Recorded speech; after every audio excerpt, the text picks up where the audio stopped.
بسم اللہ الرحمن الرحیم واما تحقیق قوله والثانی۔ مصنف نے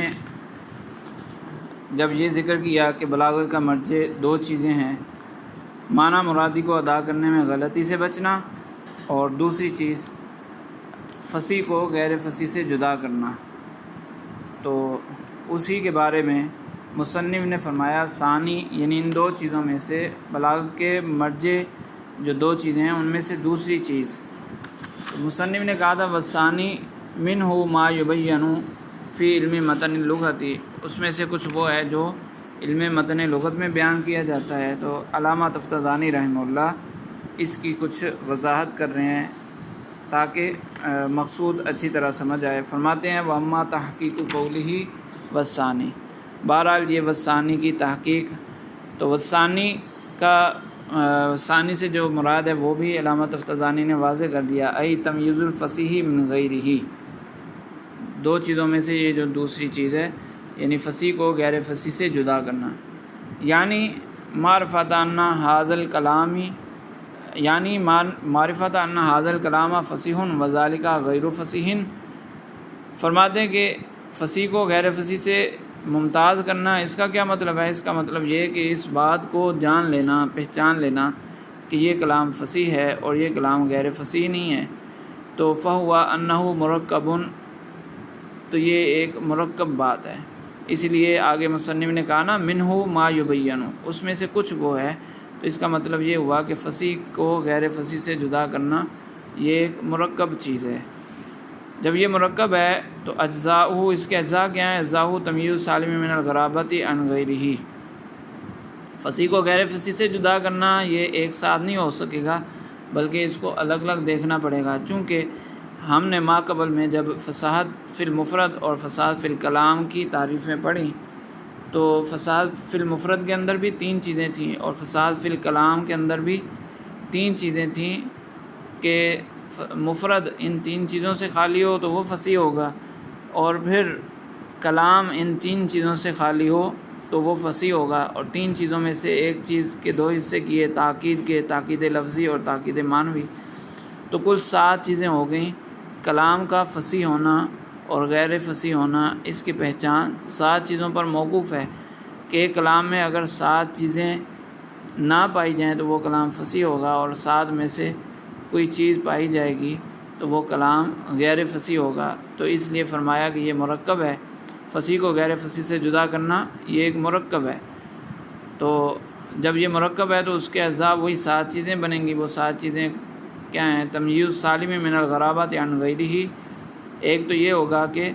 غرابت سے جو خالی کلام ہے اس کو غرابت والے کلام سے ممتاز کرنا، ای معرفت ان ھذا سالم من الغرابت دون ذاک، یعنی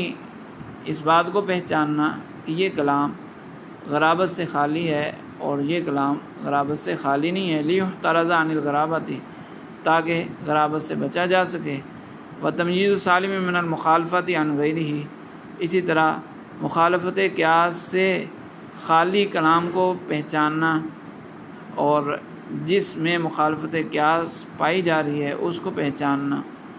وہکذا جمیع اسباب الاخلال بالفصاحت، اسی طرح جتنے بھی فصاحت میں خلل ڈالنے والے اسباب تھے جس کا میں نے ابھی ذکر کیا کہ وہ کل 7 چیزیں تھیں،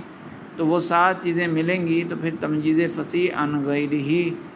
پایا جائے گا۔ جب یہ 7 چیزیں ہیں تو 7 چیزوں کو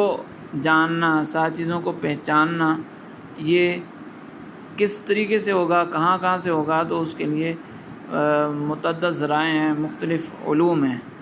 تو فرمایا کہ ثم تمییز سالم من الغرابت عن غیرہ یبین فی علم متن اللغت، کہ غرابت اور غیر غرابت کو، یعنی وہ لفظ جو غرابت پر خالی ہے اس کو پہچاننا علم متن لغت سے ہوگا۔ علم متن لغت سے اس کی پہچان کیسے ہوگی؟ اذ بہ یعرف، کہ اسی میں یہ جانا جائے گا ان فی تکعکاتم و مسرجن غرابتن، کہ تکعکاتم اور مسرجن میں غرابت ہے، بخلاف اجتماعتم،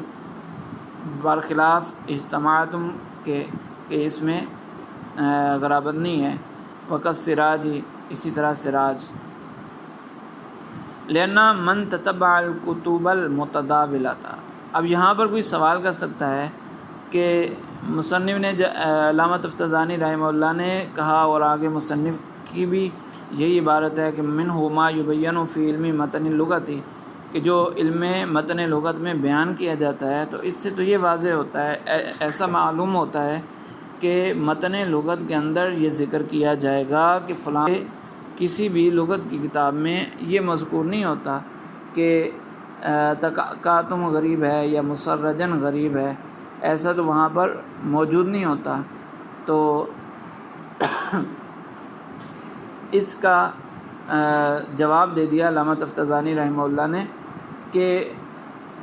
لغت کی کتابوں کے اندر ایسا تو واقعی ذکر نہیں ہوتا کہ فلاں لفظ غریب ہے یا فلاں لفظ غریب نہیں ہے، لیکن ایسا ہے کہ کتابوں کو دیکھنے سے جو مشہور کتب ہیں، لغت کی مشہور کتابیں، جب ان کو دیکھیں گے ایک لفظ وہاں نہیں ملے گا تو پتہ چل جائے گا کہ یہ لفظ غریب ہے۔ اذ بہ یعرف ان فی تکاتم و مسرجن غرابۃ، کیونکہ اسی سے پتہ چلتا ہے کہ تکاتم اور مسرجن غریب ہے۔ لأن من تتبع الکتب المتداولۃ، کیونکہ جو مشہور و معروف کتب میں چھان بین کرے گا، وأحاط بمعانی المفردات المانوسۃ، اور جو مانوسۃ الاستعمال الفاظ ہیں، مفردات ہیں، ان کے معانی کا احاطہ کر لے گا، علم ان ما عداها مما یفتقر لا تنقیر او تخریج،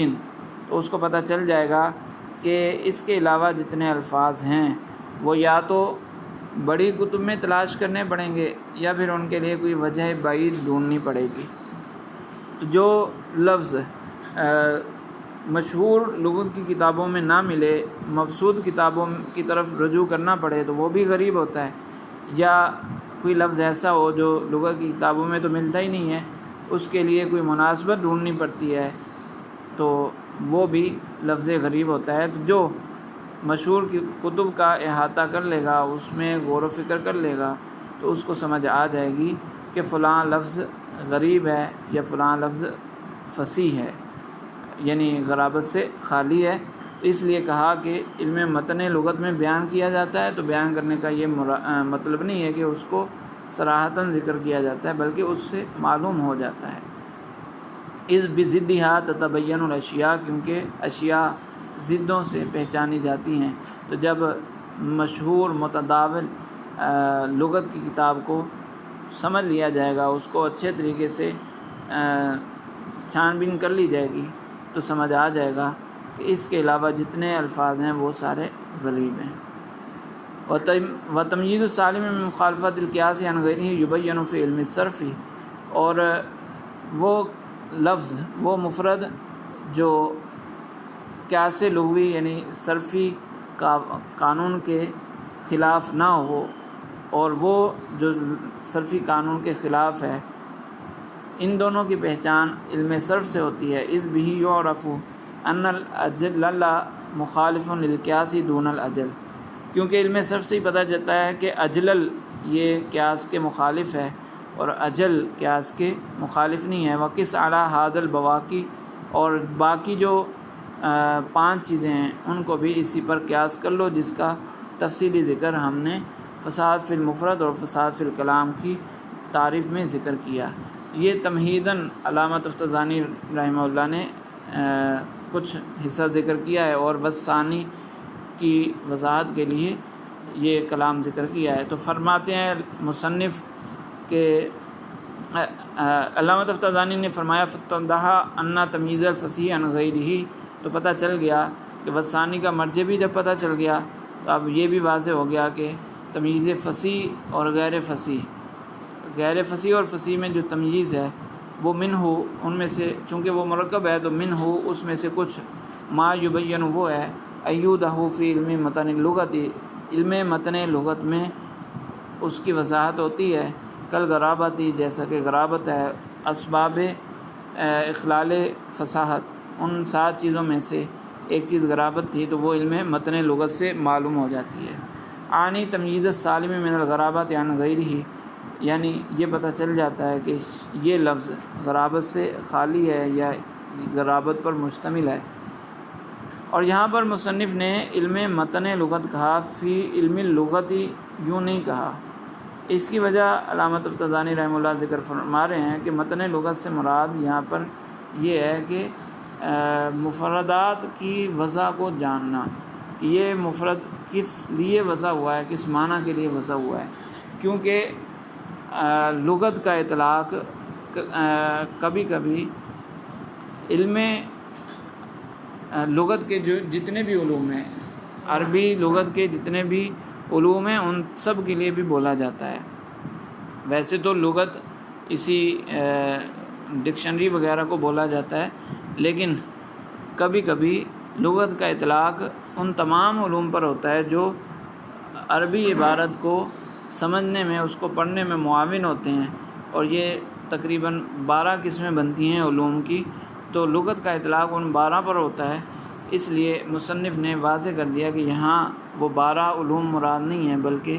ایک حصہ اس کا مراد ہے جو خالص لغت والا حصہ ہے، یعنی متن لغت۔ وَإِنَّمَا قَالَ مَتَنُ اللُّغَةِ فی علم متن لغت جو کہا تھا، تو متن لغت کا لفظ مصنف نے ذکر کیا، یعنی معرفت اوضاع المفردات، متن لغت سے مراد ہے کہ مفردات کی وضع کی پہچان، یہ مفرد کس معنی کے لیے وضع ہوا۔ لأن اللغة قد تطلق على سائر اقسام العربیۃ، کیونکہ کبھی کبھی ایسا بھی ہوتا ہے کہ لغت کا اطلاق سارے علوم عربیہ پر ہوتا ہے، جو کہ 12 قسمیں ہیں۔ او فی علم التصریف، مصنف نے کہا تھا منہ ما یبین فی علم متن لغت او فی علم التصریف، کچھ وہ ہے جو علم صرف میں بیان ہوتا ہے، اس سے واضح ہوتا ہے کہ مخالفت القیاس ہی، جیسا کہ مخالفت قیاس ہے، او فی علم النحو، یا کچھ وہ چیزیں ہیں جن کی پہچان نحو سے ہوتی ہے، کدوف التالیف و تاکید اللفظی،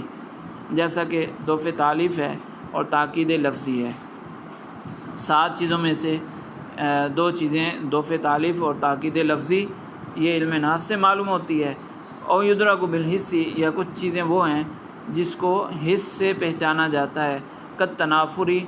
جیسا کہ تنافر ہے۔ اب تنافر حروف ہو یا تنافر کلمات، یہ دونوں حس سے معلوم ہوتے ہیں۔ اس بھی یدرکو، کیونکہ حس سے، ذوق سلیم سے ہی پتہ چلتا ہے کہ انا مستشذرن متنافرن دون مرتفع، کہ مستشذر متنافر ہے، اس میں تنافر پایا جا رہا ہے، اور مرتفع میں تنافر نہیں ہے۔ وقضا تنافر الکلمات، اسی طرح تنافر کلمات۔ تو یہ کل 6 چیزیں ہو گئیں۔ ایک متن لغت سے جس کی پہچان ہوتی ہے وہ غرابت ہو گئی، اور صرف سے پہچان ہوتی ہے مخالفت قیاس کی، اور نحو سے دوف تالیف اور تاکید لفظی، ان 2 چیزوں کی پہچان ہوتی ہے، 4 ہو گئیں۔ حس سے تنافر حروف اور تنافر کلمات کی پہچان ہوتی ہے، یہ ہو گئیں 6 چیزیں۔ فصاحت میں خلل ڈالنے والی 7 چیزوں میں سے 6 چیزوں کی پہچان اس طریقے سے ہو جاتی ہے۔ وَهُوَ مَا يُبَيَّنُ فِي هَذِهِ الْعُلُومِ أَوْ يُدْرَكُ بِالْحِسِّ،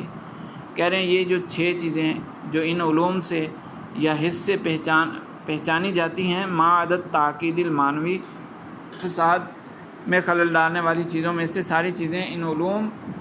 اور حس سے معلوم ہو جاتی ہیں، سوائے تاکید معنوی کے، کہ تاکید معنوی نہ تو حس سے معلوم ہوتی ہے، نہ ہی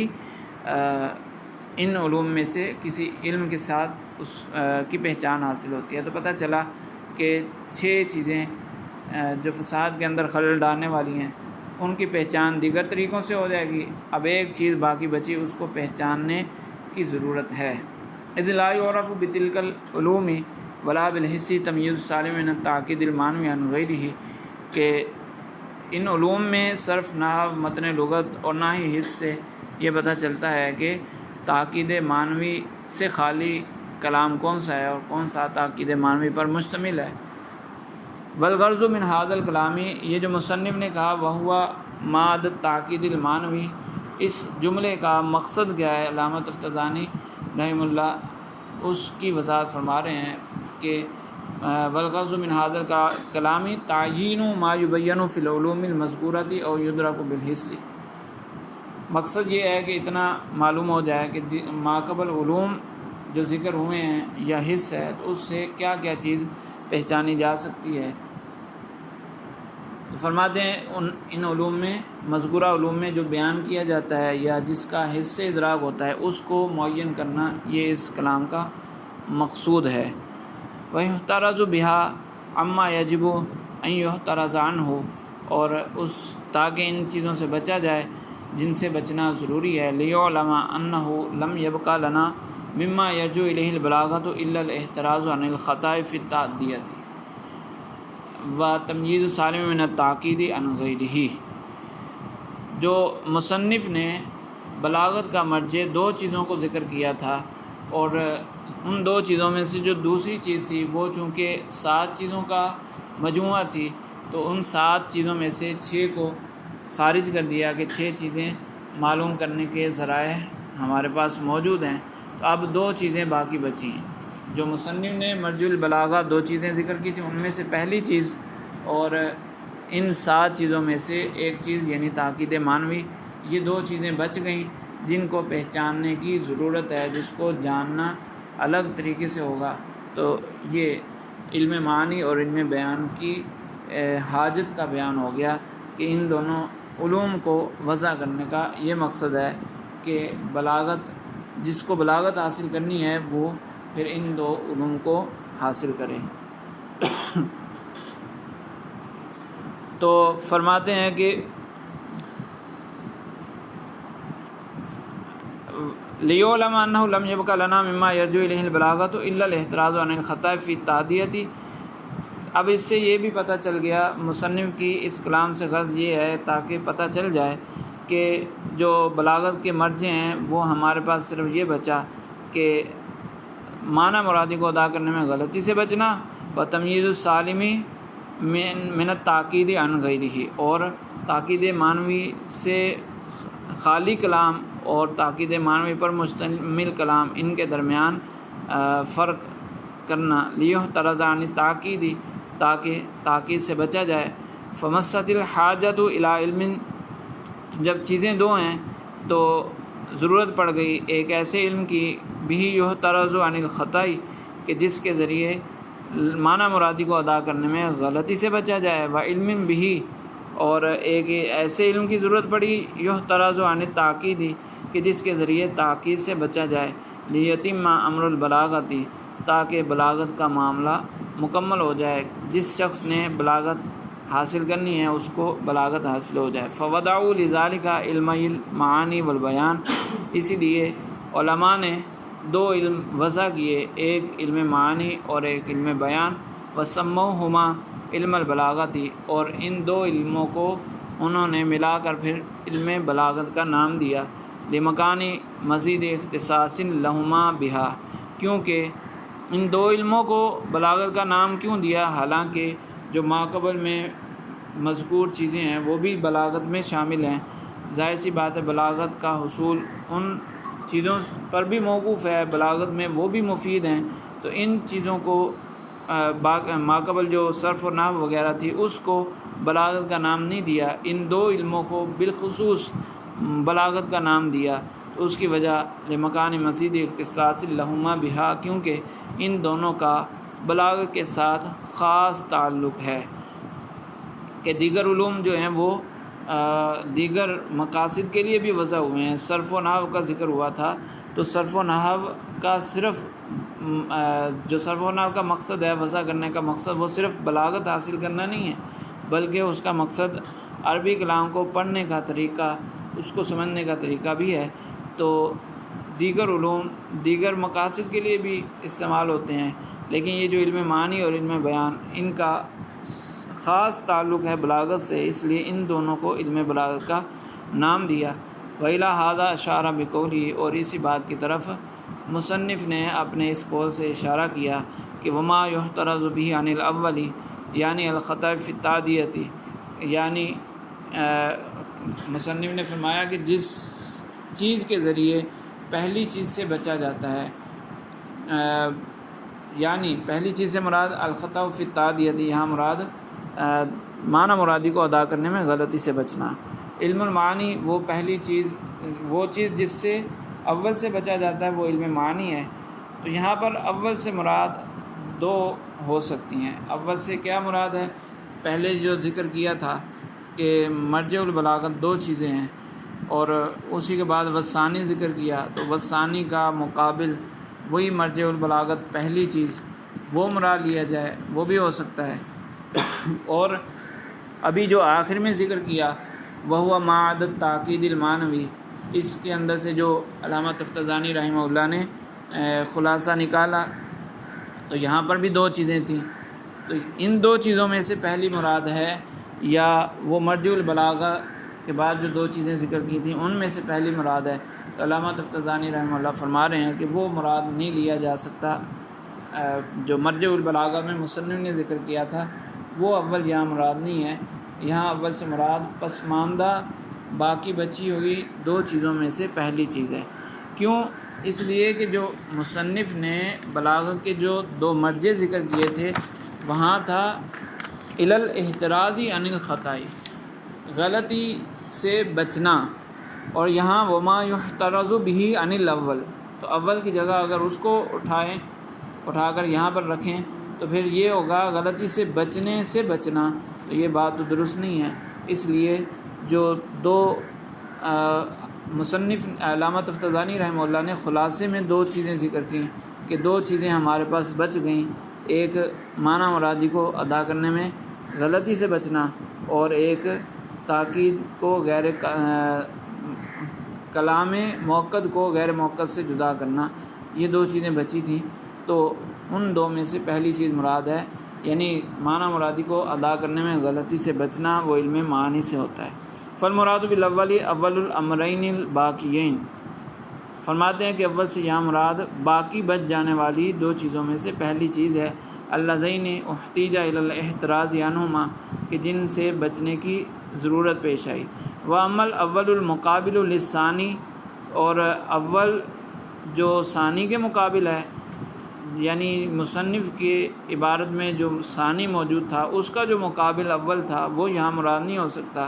کیوں؟ الذی ہوا تمییز الفصیح عن غیرہ، ثانی جو تمییز فصیح عن غیرہ اس کا مقابل اول مراد نہیں لیا جا سکتا۔ فانما هو الاحتراز عن الخطأ لا نفس الخطأ، کیونکہ وہاں تھا مرجع البلاغت الی الاحتراز عن الخطأ، وہاں احتراز کا لفظ موجود ہے، صرف خطا نہیں ہے بلکہ احتراز عن الخطأ ہے، اور یہاں پر وما یحترز بھی عن الاول ہے، تو احتراز دو مرتبہ آ جائے گا تو معنی تبدیل ہو جائے گا، اس لیے اول سے مراد وہ نہیں ہے جو ثانی کے مقابل ہے۔ وما یحترز بھی عن التاکید المعنوی، اور جس چیز کے ذریعے تاکید معنوی سے بچا جاتا ہے وہ علم البیان، علم بیان ہے۔ فظہر ان علم البلاغت منحصر فی علم المعانی والبیان، تو یہ بات واضح ہو گئی کہ علم بلاغت کا جو حصر ہے وہ علم معانی اور علم بیان ہے، اگرچہ علم بلاغت کا تعلق دیگر علوم میں سے بھی ہے۔ وَإِنْ كَانَتِ الْبَلَاغَةُ تَرْجُعُ إِلَىٰ غَيْرِهِمَا مِنَ الْعُلُومِ أَيْضًا، اگرچہ وہ دیگر علوم سے بھی علم بلاغت کے اندر دیگر علوم سے فائدہ ہوتا ہے، علم بلاغت دیگر علوم کی طرف رجوع کرتی ہے، لیکن اس کو خاص تعلق حاصل ہے۔ وَإِنْ كَانَتِ الْبَلَاغَةُ تَرْجُعُ إِلَىٰ غَيْرِهِمَا مِنَ الْعُلُومِ أَيْضًا، اگرچہ علم بلاغت کا رجوع دیگر علوم کی طرف بھی ہوتا ہے۔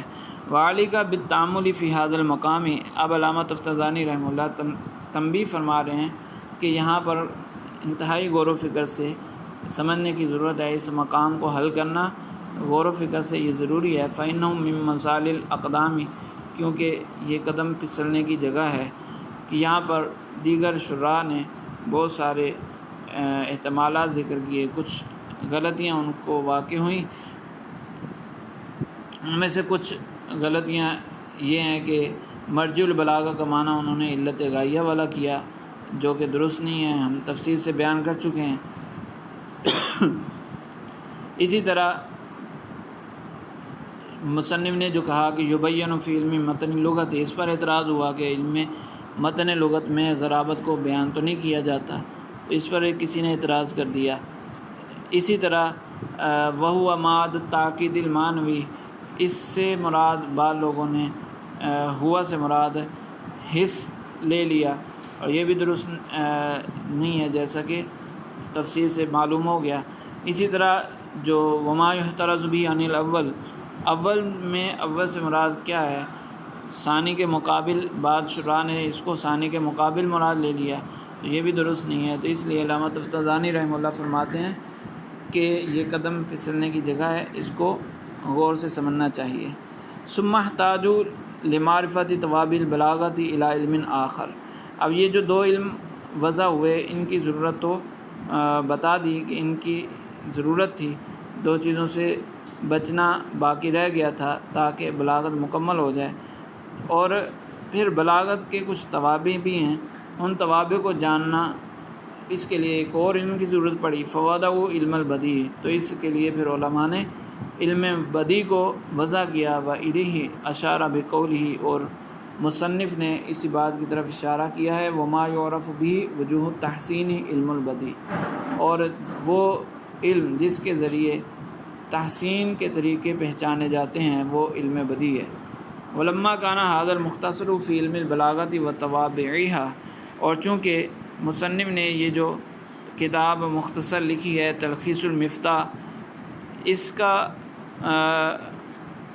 یہ کتاب چونکہ علم بلاغت کے بارے میں ہے، علم بلاغت اور اس کے توابع میں، لہٰذا اس کتاب کا مقصودی حصہ بھی تین فنون پر مشتمل ہوا۔ ولما کان ھذا المختصر فی علم البلاغۃ وتوابعھا انحصر مقصودہ فی الفنون الثلاثۃ، تو یہ اس کتاب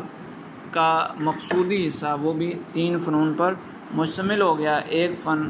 علم معنی میں ہے، ایک فن علم بیان، اور ایک فن علم بدیع میں۔ وکثیر من الناس یسمی الجمیع علم البیان، تو الگ الگ نام ذکر ہوئے، علم معنی، علم بیان، علم بدیع۔ بعض علماء نے پورے کو ملا کر علم بیان کا نام دیا۔ وبعضهم یسمی الاول علم المعانی والاخیرین